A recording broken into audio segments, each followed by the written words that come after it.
సర్వేపల్లి నియోజకవర్గంలో అయితే ఈ నిలువు దోపిడీ ఏదైతే ఉందో ఇది కొత్త పంతులు దొక్కేటువంటి పరిస్థితి ఏర్పడింది. రోజుకి తవ్వే కొద్దీ అన్నట్టుగా రోజుకి ఎన్ని రకాలైనటువంటివి అసాంఘిక కార్యక్రమాలు, అనైతిక కార్యక్రమాలు, అక్రమాలు, అవినీతి కార్యక్రమాలు జరగడానికి అవకాశం ఉందో అన్ని రకాలైనటువంటి కార్యక్రమాలు ఈరోజు సర్వేపల్లి నియోజకవర్గంలో జరుగుతున్నాయి. అందుకే అనేక సందర్భాల్లో చెప్పాను నేను, ప్రజల ఆస్తి, ప్రభుత్వ ఆస్తి, దేవాలయ భూముల ఆస్తి, రైల్వే ఆస్తులు వేటికి భద్రత లేకుండా పోయింది. ఈరోజు కొత్త స్కామ్, మామూలుగా సాధారణంగా నకిలీ మద్యం ఈ మధ్య మనం వింటున్నాం. సర్వేపల్లిలో కొత్తగా నకిలీ డీజిల్ తయారైంది. నకిలీ డీజిల్ని, కల్తీ అయినటువంటి డీజిల్ని తీసుకొచ్చి ట్యాంకర్లో నింపి పెట్రోల్ బంకుల్లో పట్టుకోకుండా మా దగ్గరే మీరు పట్టుకోవాలని చెప్పి ఆ పామాయిల్ ట్యాంకర్స్కి సంబంధించినటువంటి వాటిని తీసుకొచ్చి బలవంతంగా ఈరోజు వాటిల్లో ఆ ట్యాంకర్లకు సంబంధించి అంటే మొబైల్ కల్తీ డీజిల్ బంక్స్ని ఈరోజు సర్వేపల్లి నియోజకవర్గంలో ప్రవేశపెట్టారు. దానికి సంబంధించి స్థానికంగా ఉండేటువంటి ప్రజలే ఫిర్యాదు చేస్తే దాని మీద పోలీసులు ఆ వెహికల్ని ఏదైతే డీజిల్ పడుతుందో ఆ వెహికల్ని పట్టించుకున్నటువంటి వెహికల్ని తీసుకువెళ్తే ఒక గంట లోపల ఈ నియోజకవర్గానికి సంబంధించినటువంటి శాసనసభ్యుడు రంగప్రవేశం చేసి వాళ్ళతో ఏదో వాటాలు మాట్లాడుకొని వెంటనే వదిలిపెట్టేశారు.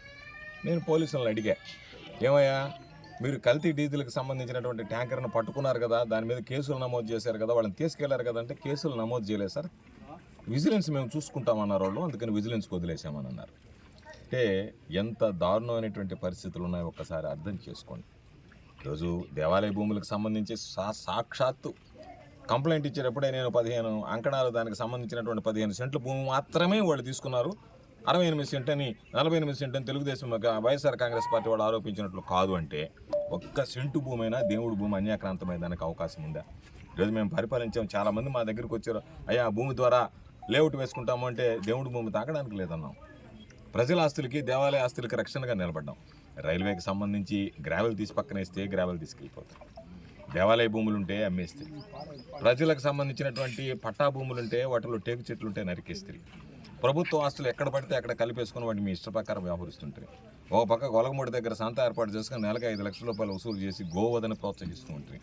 ఇసుక, కల్తీ మద్యం, బెల్ట్ షాపులు, మట్టి, గ్రావెల్, అదేవిధంగా ధర్మల విద్యుత్ కేంద్రాలను తరలించేటువంటి బూడిద, ఏది దొరికితే దాన్ని అమ్ముకుంటారు.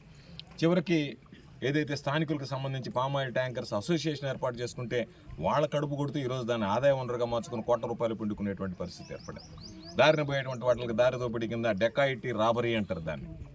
₹300 ఇవ్వాలని చెప్పి రోజుకి ₹45,000 ఆఫీసులో కట్టాలి, ఎమ్మెల్యే ఆఫీసులో అని చెప్పి బాహాటంగా ఈరోజు తెలుగుదేశం పార్టీ నాయకులే మాట్లాడుకునేటువంటి పరిస్థితి ఏర్పడింది.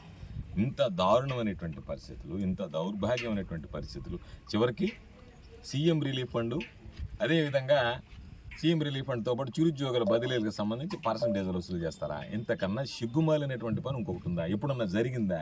ఎంతోమంది శాసనసభ్యులు పనిచేశారు ఈ ప్రాంతానికి సంబంధించి, ఏ రోజు ఇంత నీచమైనటువంటి కార్యక్రమాలకు ఒడిగట్టినటువంటి పరిస్థితి లేదే. కాబట్టి ప్రజల్లో ఈరోజు స్పష్టంగా అన్ని నియోజకవర్గాలు ఒకైతే సర్వేపల్లి నియోజకవర్గంలో ఎన్నడూ లేనటువంటి విధంగా చాలామంది మాట్లాడుకుంటున్నారు, ఇదే చివరి అవకాశం కాబట్టి అందినంత దోచుకొని వెళ్ళిపోవడం, అది ప్రజలదే, ప్రభుత్వందే, దేవుడిదే, ఎవరిదైనా పర్వాలే, దోచుకొని వెళ్ళిపోవడం తప్ప మరొక గత్యంతరం లేదన్నట్టుగా ఈరోజు దోపిడీ కోసమే తామని ప్రజలు ఎన్నుకున్నట్టుగా, ప్రజలు వాళ్ళకి లైసెన్స్ ఇచ్చింది ప్రజాసేవ చేయడం కాదు దోపిడీకి అన్నట్టుగా ఈరోజు ఇష్టారీతిగా వ్యవహరించేటువంటి పరిస్థితి ఏర్పడింది. కాబట్టి తప్పనిసరిగా సర్వేపల్లి నియోజకవర్గానికి ప్రజల పక్షాన నిలబడి ఏ విధంగా అండదండలు ఉండాలనేటువంటి దాన్ని ఆలోచన చేస్తూనే, అండదండలు అందిస్తూనే ఖచ్చితంగా ప్రజలకు సంబంధించినటువంటి విషయంలో అధికారంలో ఉన్నా, ప్రతిపక్షంలో ఉన్నా ప్రజల పక్షాన నిలబడి ఈరోజు ప్రజల పక్షాన పోరాటం చేస్తామని చెప్పి ఈ సందర్భంగా మనవి చేస్తూ, ఒక్క కార్యక్రమం ఏదో సాదాసీదా కార్యక్రమానికి ఈరోజు ఈ గ్రామానికి, కస్మూర్ గ్రామానికి వచ్చిన సందర్భంగా వందలాది మంది తరలి వచ్చి ఈరోజు జగన్మోహన్ రెడ్డి గారి నాయకత్వాన్ని కోరుకుంటున్నాము అనేటువంటి ఒక స్పష్టమైనటువంటి సంకేతాలు ఇస్తూ మమ్మల్ని ఉత్సాహపరిచి మా వెంట వెన్నుతట్టి నడుస్తూ మాకు అండదండలుగా నిలుస్తున్నటువంటి స్థానిక వైఎస్ఆర్ కాంగ్రెస్ పార్టీ నాయకులకి, కార్యకర్తలకి, అదేవిధంగా ఈరోజు ఈ కార్యక్రమాన్ని నిర్వహించినటువంటి నా సోదరుడు వెంకట శేషయ్య యాదవ్కి అందరికీ పేరు పేరున హృదయపూర్వకమైనటువంటి ధన్యవాదాలు తెలియజేస్తున్నాను.